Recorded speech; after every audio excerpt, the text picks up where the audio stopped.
Hey, alright everybody, how's it going? Now I got an article by here in front of me from TopGear, and the headline says, question of the week, what's the one thing you would change about electric cars? And it goes on to say the lack of noise, the dismissal of 3 pedals and a stick, and it says the comment section is your canvas to go, go, go. So I'll ask, before I go and look at the comments on here, there's a couple of things I want to go through, but before we go to the comments on here, what about your comments? What would you change about electric cars? Would it be nothing? Would it be something? Would it be anything? So in the comment section below, what would you change? It says, what's the one thing? You know, the one thing, if you could change one thing about electric cars, what would it be? Put it in the comment section and let's see if it's, you know, similar, all the same, or everybody's got a different reason why, or maybe they might not want to change anything at all. It's entirely up to you, but pop it in the comment section. So I'll come back to this. I'll come back to this in a minute. I just want to address something else. I had a comment 2 days ago, or a day and a half ago I should say. I made a video, and in part of that video was talking about the Tesla superchargers. Now, I wasn't negative about Elon Musk, but somebody said, I am an Elon fan, but you're one of those wafflers that just gives fire to the haters. And I replied, explain how. They never replied back, so I'm like, hey? I was like, what? So I don't know. I don't know what that was about. Not that it bothers me, but it was a bit of a strange, you know, bit of a right jab out of nowhere, and it was a bit strange. And there's one other story I want to go over before I go back to the TopGear thing, and this is about Jaguar Land Rover to spend 356 million on the electric car factory. Now, it's talking about the new electric Range Rover, and it says in the article that they've got 33,000 orders for the electric Range Rover. Now, in the grand scheme of things, 33,000 isn't that much, but then again, it's not to be sniffed at, because I'm assuming an electric Range Rover is going to cost quite a few quid. I expect it is. But it does say down by here further on, now it says they're going to add 356 million to factory upgrades of the West Midlands place, and it says as it prepares to launch the first electric Range Rover. And it did say further down, if I look, it said this move is in addition to 1.4 billion JRL is spending on assembly lines for the new electric Range Rover. Now, as you know, and I know that all the people who hate EVs are saying car manufacturers are not spending any more money on electric cars. That's a load of old ghoulies, right? So they are spending more money, and it did say down by Adrian Mardell, chief executive, said 33,000 drivers were now on the waiting list for the car. So there we go, and I think that set is coming out. Production starts late this year, and deliveries will be in 2025. So in 2025 we'll see big Range Rovers driving around, electric Range Rovers. So that's probably not just the UK sales, that's probably global sales they're talking about. I don't think it's just UK sales. But anyway, let's get back to what I was talking about earlier on, and the TopGear article, and I'll link the TopGear article in the description so you can read it yourself. What's the one thing? The one thing, not the two thing. You can put 2 things if you want. You can put 3 things. You can put 4 things. If you hate EVs, you can write an essay if you want in the comment section, okay? About all the things you hate about EVs. Like, for instance, I can't drive 800 miles whilst towing a caravan and holding in my Wii for 10 hours. That's one of the things you hate about electric cars, isn't it? You people who hate EVs. Because you do like driving these long distances without stopping and going to toilet. Anyway, let's go down to the comment section and stop waffling. Let's have a look then.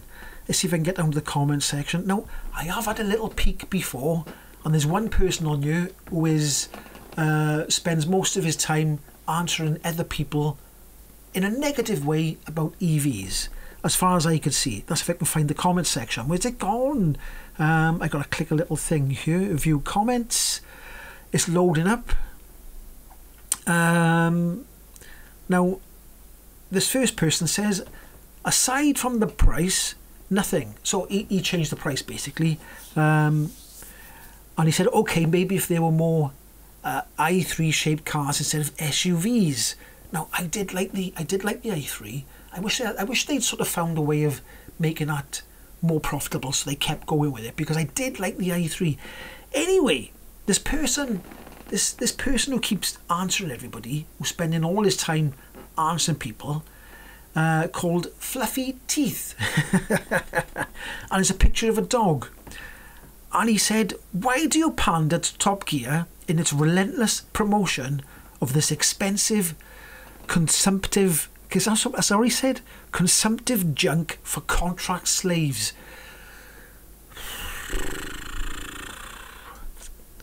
It says, you must know when you read the headlines, what's the one thing you would change about electric cars, and then find the word batteries is totally omitted from the article.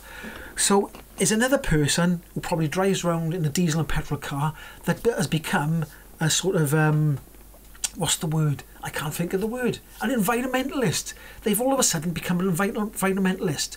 All these people who were driving, I've said this before, but all these people who were driving around in petrol and diesel cars have all of a sudden become environmentalists when it comes to electric cars. It's bizarre. It's very bizarre. Anyway, Fluffy Teeth goes on and on. He went on and on to that guy.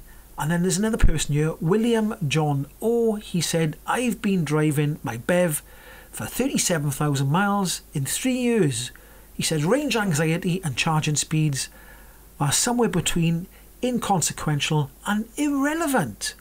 He said, if there's one thing I could change about the Corsa E, is its blasted voice recognition. Then, have a guess who turns up. That's right, Fluffy Teeth. When you say my BEV, do you mean a BEV that you actually bought with your own money for personal use, outside business taxation payback policy, or is it company car or leased? So this is another, you can see now, anti-EV person trying to find every angle they can to get negative about EVs, okay? And William John O said, the former. I was paying £200 a month in petrol in my old car, and I worked out I would save £180 in fuel costs 3 years in, and even with record high electricity prices we've seen, I'm still better off.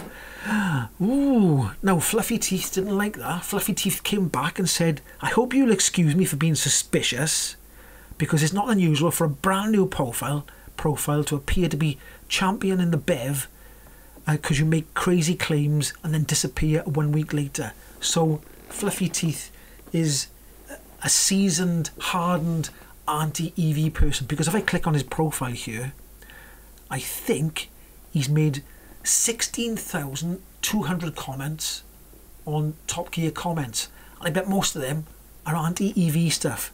So anyway, let's go back to the thing here, and it's gone off again. Now, I don't know why it's gone off. I can wait for it to load back up again now, so you just have to bear with me. It's loading back up. I don't know why it's taking so long for. Here we go, it's back up again.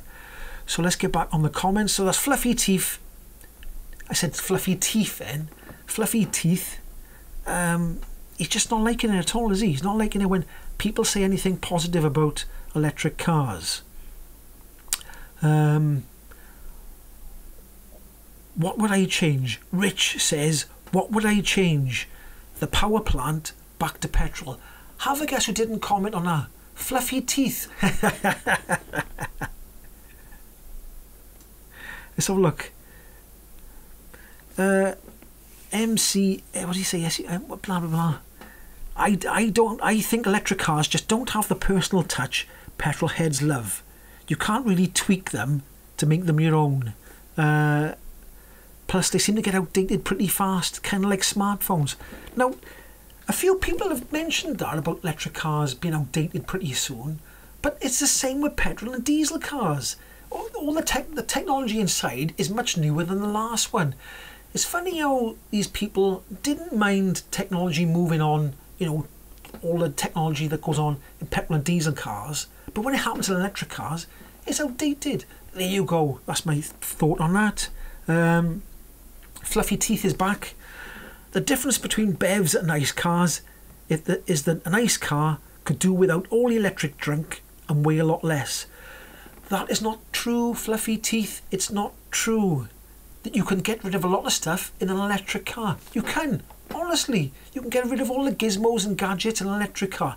I think even the, what's it called? The Dacia Spring has chucked a lot of stuff, a lot of the gadgets and gizmos in the Stingies. And it was a car like, what was the car? The Volkswagen Up E. And you had to put your phone on the top to have a display. So there we go. So you can have electric cars with less stuff in. But Fluffy Teeth is obsessed. A bit like I'm obsessed with electric cars, he's obsessed with hating electric cars, which I find an unhealthy obsession. Disliking something as an obsession is unhealthy in my view. Liking something and enjoying something as an obsession is far healthier for your mind. Load more comments. I'll just do a few more because it's going to get a bit boring, isn't it? Stephen Dempster said, solar panels please, and high efficiency in the car so that they are useful. Now, you can't put big enough solar panels on an electric car to make it viable. You can get a few miles a week, but not that much. So that's a bit of a naff question. What's this person say? I would change the electric motor for an internal combustion one. There will be several advantages like engine noise. Engine noise is an advantage. Now, I don't subscribe to engine noise being an advantage. I mean, you got these youngsters who put big, thick exhausts on their cars. They're 1 litres and they make hell of a din. And they like it. They think noise is power. But noise isn't power. So there we go. Is it because I'm old? I prefer a silent car? I don't know. Have I got too old? I don't know. Anything else here? Another one says change electric car, electric to internal combustion engine. Dean Bainbridge says, having driven an electric Hyundai Kona for 2 years now, I must say I like the car pretty much as it is. Plenty of power, 0 to 16 6 seconds. Quiet, not engine noise. Very reliable, great ride, easy to drive, full of tech, comfortable and safe. He likes the car. He likes it. I think Fluffy Teeth is back. Fluffy Teeth is back. He said again, Fluffy Teeth is going, it's funny how every other article promoting BEVs gets so many first-time people come in along with interesting claims. It's funny, Fluffy Teeth is a bit of a conspiracy theory. Fluffy Teeth, he sounds a bit like somebody else I know. Did he come back any more? He's gone now. Fluffy Teeth. That was the end of Fluffy Teeth. So it was the comment section was sort of a bit hit and miss. Some people like electric cars. Some people who probably don't own electric cars keep saying they want some noise. If I like noise, I could bang some dustbin lids and I could sit in the back seat and bang dustbin lids behind the ears if I buy an electric car. Anyway, put your comments down below. Is there anything you change about an electric car? If I could change one thing, probably would be the price to be a little bit lower. That would be probably the one thing I'd change. Other than that, I think they're quite nice. So, anyway, that's my waffle. The link for that article will be down in the description below if you want to look at all the comments. If you did like this video, give it a like, subscribe, and I'll catch you in the next one. Ahoy!